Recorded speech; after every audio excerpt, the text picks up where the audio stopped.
No a la violación contra la mujer en Colombia, garantía o omisión. El artículo 43 de la Constitución, el derecho a la igualdad para hombres y mujeres, dice: la mujer y el hombre tienen iguales derechos y oportunidades. La mujer no podrá ser sometida a ninguna clase de discriminación.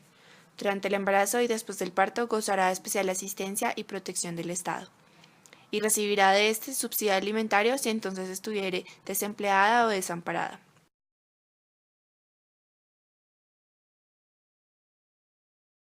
La Ley 1257 del 2008 busca garantizar, mediante distintas normas, una vida libre de violencia dentro de cualquier ámbito para todas las mujeres.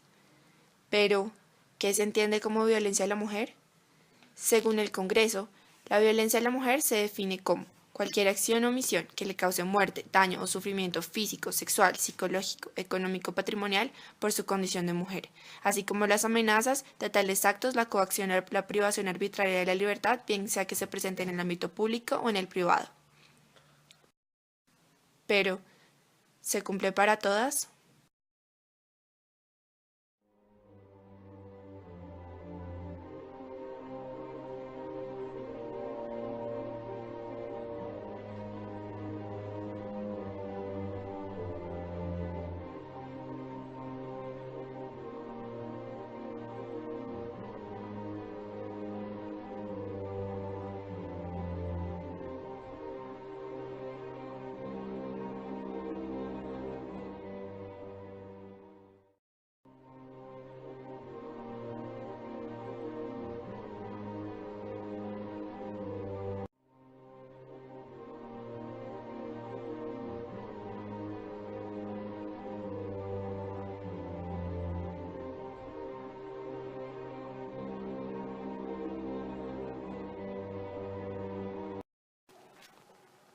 Para conocer un poco más acerca del tema, decidimos consultar a Isabel Cristina Jaramillo, docente de planta de la Universidad de los Andes de la Facultad de Derecho, quien participó en una conferencia sobre la protección del derecho humano de las mujeres a una vida libre de violencia sexual. ¿Cómo se da la violencia en Colombia contra las mujeres? La mayoría de los casos de violencia sexual reportados en Colombia, como pueden ver en esa encuesta nacional de demografía y salud, no solo en Colombia, sino en los países de Occidente, es violencia sexual por parte de conocidos.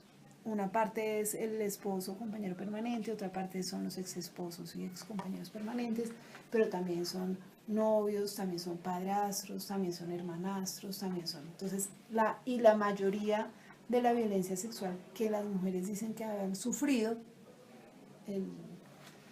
es como el 70 o el 80% dicen que la han sufrido a manos de conocidos. Como dos tipos de violencia que las feministas han tratado de entender como cómo ocurre la violencia sexual. Entonces la han dividido, esa es una clasificación que tiene Susan Estrich, en dos tipos. La violencia, digamos lo que ella llama la violación simple, como la obvia. Pues simple es como la obvia. Todo el mundo dice, sí, eso es una violación simple. Y otra es las feministas llaman la violación real. Y es todas las otras formas de violencia sexual que ocurren como en el espacio de la ambigüedad. Y la violación real es el 70 o el 80% de los casos. La violación simple es el 10 o el 20% de los casos. ¿Cuál es el principal problema del Estado colombiano que impide que cese esta violencia? Mucha de la política pública, el esfuerzo más importante se orienta casi siempre a esa violación simple, porque en esa violación simple como sociedad todos estamos de acuerdo. Pero atacar esa violación simple es no lograr mucho, porque ese es un pedacito muy chiquito de la violencia sexual, digamos, en general. ¿Se ha dado un avance en las normas de la Constitución en cuanto a la protección de las mujeres? Que se da en el nivel internacional más que en la Constitución, aunque hay muchas cláusulas de la Constitución pues, que lo apoyan, pero no lo dicen directamente, o sea, a nivel internacional, y ese esfuerzo internacional termina por volcarse en la ley 1257 del 2008, que es la ley sobre violencia basada en género. Esa es como la ley más fuerte o el instrumento poderoso que hay hoy en día para tratar de enfrentar todas las formas de violencia. En conclusión, en Colombia no se ha logrado dar un gran avance en la protección a la mujer contra la violencia, ya que las políticas se concentran en una sola y mínima parte del problema. La mayoría de los esfuerzos son internacionales, aunque hay normas constitucionales que pretenden evitar todo tipo de maltratos. Sin embargo, el Estado colombiano ha puesto otros problemas por encima de la violencia contra la mujer, dándole menos prioridad a esta última. También existen otros obstáculos como el miedo que poseen las víctimas al denunciar a sus agresores, haciendo que sea muy difícil tener el control de esta situación.